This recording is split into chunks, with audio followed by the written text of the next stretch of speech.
আসসালামু আলাইকুম প্রিয় শিক্ষার্থীরা, তোমরা কেমন আছো? আশা করছি তোমরা সবাই ভালো আছো। আজকে অনলাইন ক্লাসে গুইমারা সরকারি কলেজের পক্ষ থেকে তোমাদের স্বাগতম। আমাদের আজকের পাঠ হচ্ছে অর্থনীতি প্রথম পত্রের অধ্যায় 4 এবং অধ্যায় 4 থেকে আমরা বাজার সম্পর্কে জানবো।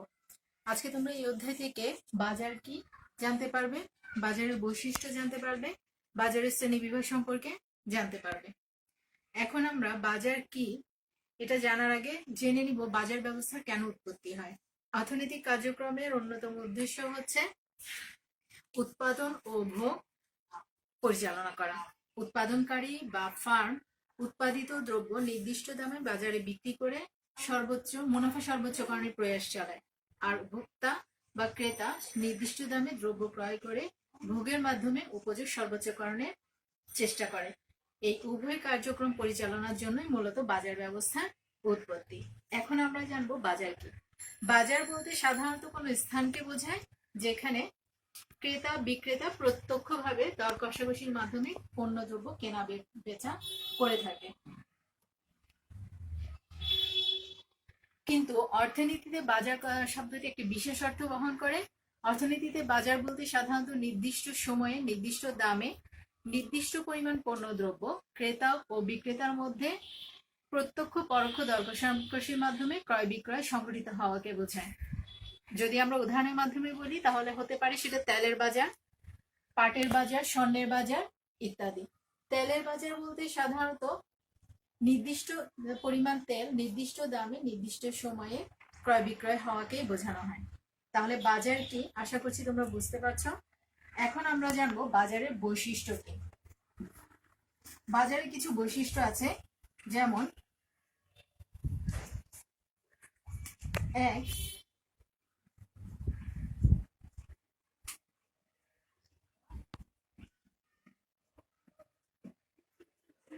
বাজারে ক্রেতা বিক্রেতার উপস্থিতি অবশ্যম্ভাবী। বাজারে ক্রেতা বিক্রেতার উপস্থিতি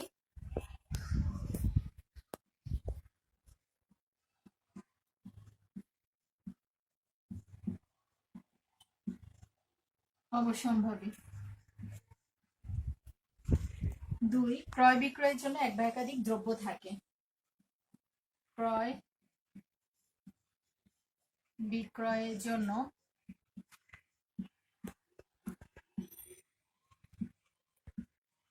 এক বা একাধিক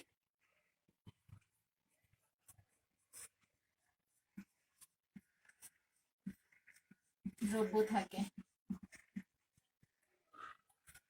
তিন, নির্দিষ্ট দামে দ্রব্য ক্রয় বিক্রয় হয়।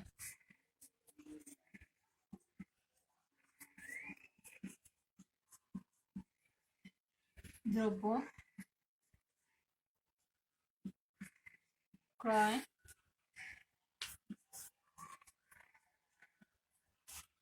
বিক্রয় হয়। চার, ক্রেতা বিক্রেতার মাঝে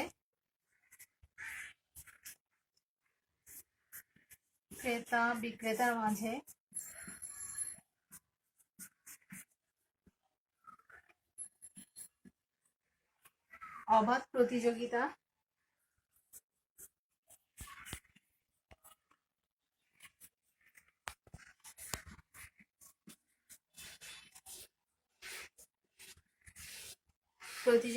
কিংবা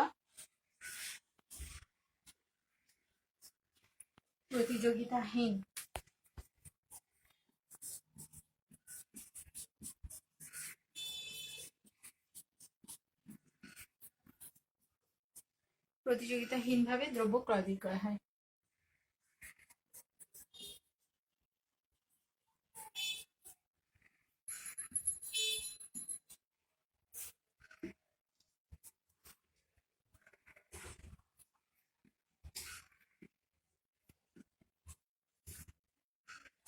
তাহলে বাজারের বৈশিষ্ট্য কি আমরা প্রথমে দেখি। বাজারে ক্রেতা বিক্রেতার উপস্থিতি অবশ্যম্ভাবী, অর্থাৎ বাজারে ক্রেতা বিক্রেতা অবশ্যই থাকতে হবে।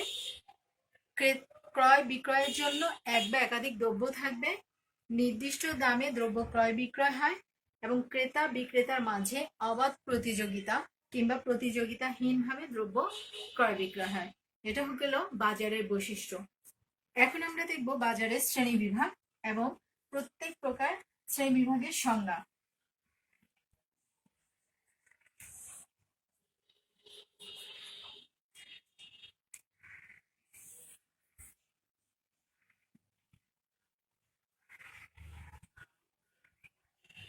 বাজারকে বিভিন্ন শ্রেণীতে ভাগ করা হয়ে থাকে স্থান, কাল, পরিধি এবং সময় বা প্রতিযোগিতার ভিত্তিতে বাজারকে বিভিন্ন শ্রেণীতে ভাগ করা হয়ে থাকে। আমরা প্রথমে দেখব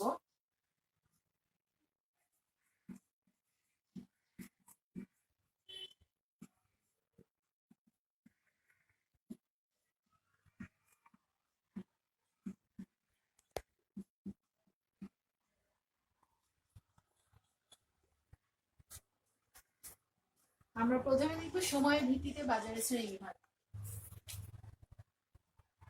সময়ের ভিত্তিতে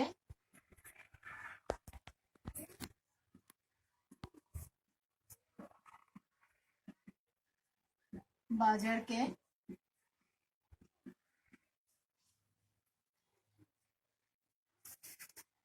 চারটি ভাগে ভাগ করা হয়।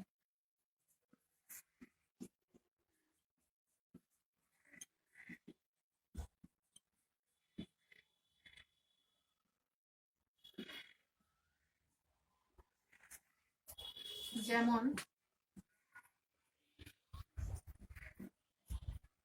এক, অতি স্বল্পকালীন বাজার।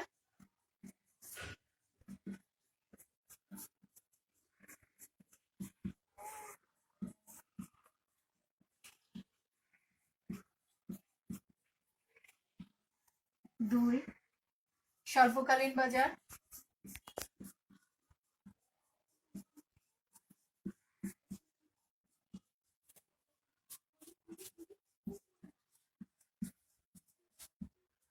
তিন, দীর্ঘকালীন বাজার।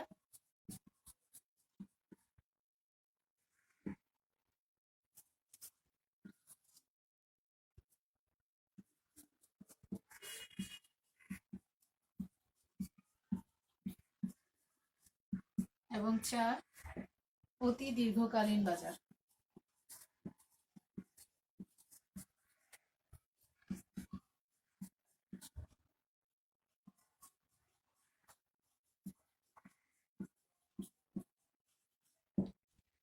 তাহলে সময়ের ভিত্তিতে বাজারকে চার ভাগে ভাগ করা হয়।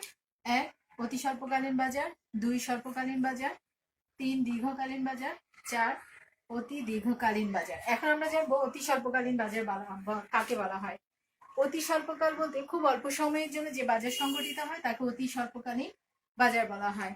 যেমন মাছ, মাংস, সবজি ইত্যাদির বাজার হচ্ছে অতি স্বল্পকালীন বাজার।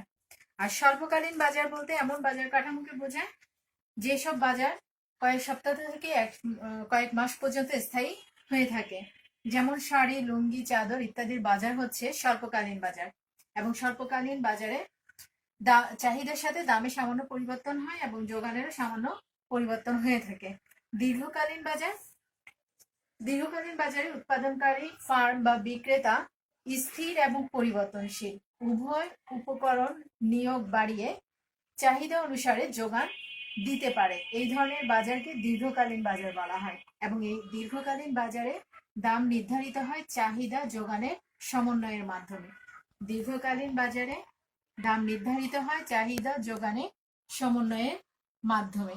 দীর্ঘকালীন বাজারের মধ্যে পড়ে computer, mobile phone, refrigerator, motor গাড়ি ইত্যাদির বাজার। চার হচ্ছে অতি দীর্ঘকালীন বাজার। অতি দীর্ঘকাল বলতে অনেক বড় একটা সময়কে বোঝায় যেখানে উৎপাদনকারী পুরানো প্রযুক্তির পরিবর্তে নতুন প্রযুক্তির পরিবর্তন ঘটাতে পারে এবং এখানে চাহিদার সুদূর প্রসারী পরিবর্তন হয়ে থাকে। এবং এই বাজারে চাহিদা অনুসারে যোগান দেওয়া সম্ভব হয় বলে এই ধরনের বাজারগুলো অতি দীর্ঘকালীন হয়ে থাকে। যেমন সোনা, রূপা ইত্যাদির বাজার হচ্ছে অতি দীর্ঘকালীন বাজার। এটা গেল সময়ের ভিত্তিতে বাজারে প্রকারভেদ। এখন আমরা দেখব আয়তনের ভিত্তিতে বাজারে প্রকারভেদ।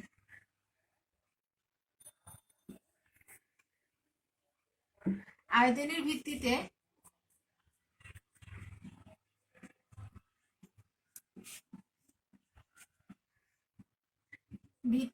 বাজারকে 3 ভাগে ভাগ করা হয়।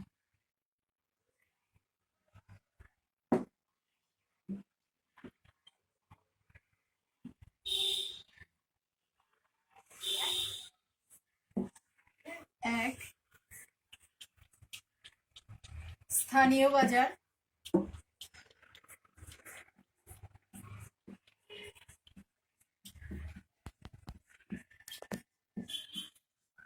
দুই, জাতীয় বাজার।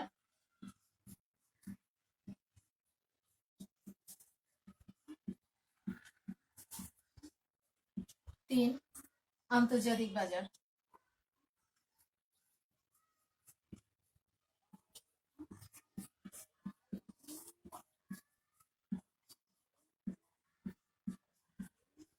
স্থানীয় বাজার কাকে বলে? স্থানীয় বলতে একটা নির্দিষ্ট অঞ্চল বা এলাকার মধ্যে যে বাজার, যেসব দ্রব্যের বাজার সংগঠিত হয় তাকে স্থানীয় বাজার বলা হয়। যেমন সবজির বাজার, দুধের বাজার, মাছের বাজার ইত্যাদি হচ্ছে স্থানীয় বাজার। জাতীয় বাজার যেসব দ্রব্যের বাজার সমগ্র দেশের মধ্যে বিস্তৃত হয় তাকে জাতীয় বাজার বলা হয়। যেমন দেশীয় বস্ত্র, প্রসাধনীর বাজার ইত্যাদি হচ্ছে জাতীয় বাজার। আর আন্তর্জাতিক বাজার হচ্ছে যেসব পণ্য দেশের চাহিদা মিটিয়েও দেশের বাইরে বিস্তৃতি লাভ করে সেসব পণ্যের বাজারকে বা দ্রব্যের বাজারকে আন্তর্জাতিক বাজার বলে। যেমন সোনা, রূপা, পাট, তেল ইত্যাদির বাজার হচ্ছে আন্তর্জাতিক বাজার। তাহলে আয়তনের ভিত্তিতে বাজারকে 3 ভাগে ভাগ করা হয়। এক হচ্ছে স্থানীয় বাজার, 2 জাতীয় বাজার, 3 আন্তর্জাতিক বাজার। এখন আমরা দেখব প্রতিযোগিতার ভিত্তিতে বাজারের প্রকারভেদ। প্রতিযোগিতার ভিত্তিতে বাজারকে প্রধানত 2 ভাগে ভাগ করা হয়।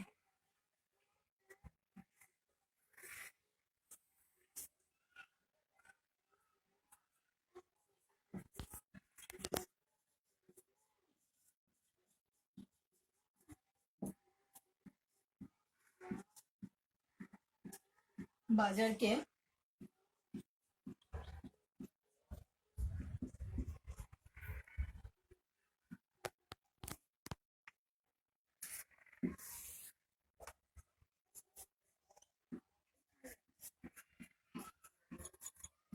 দুই ভাগে ভাগ করা হয়।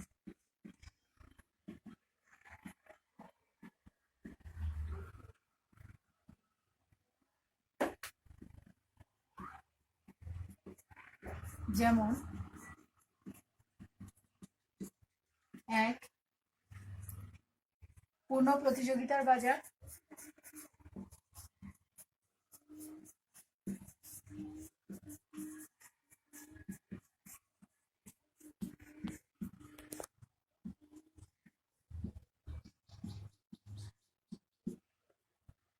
দুই, অপূর্ণ প্রতিযোগিতার বাজার।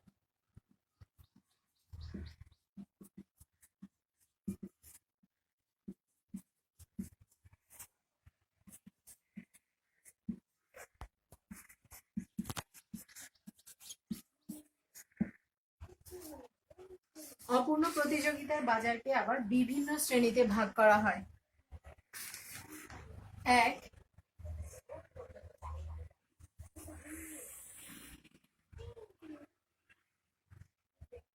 একচেটিয়া বাজার।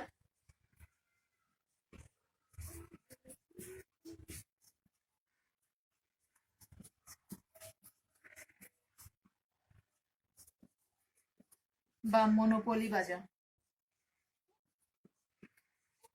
Monopoly market. দুই, ডুওপলি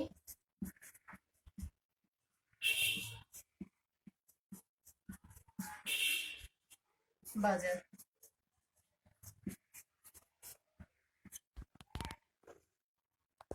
তিন, অলিগোপলি বাজার।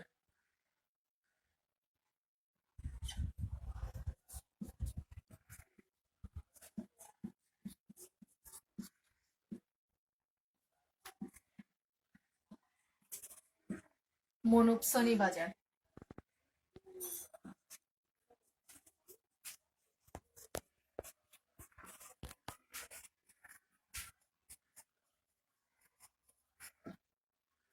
এছাড়াও আরো কিছু প্রকারভেদ আছে। একচেটিয়া প্রতিযোগিতামূলক বাজার,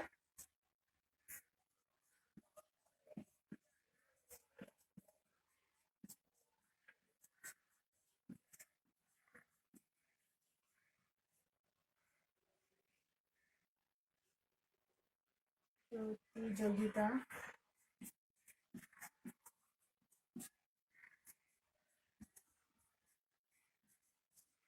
মূলক বাজার,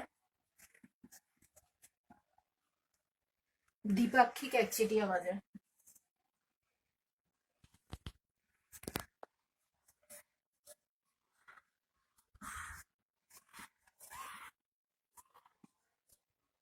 একচেটিয়া বাজার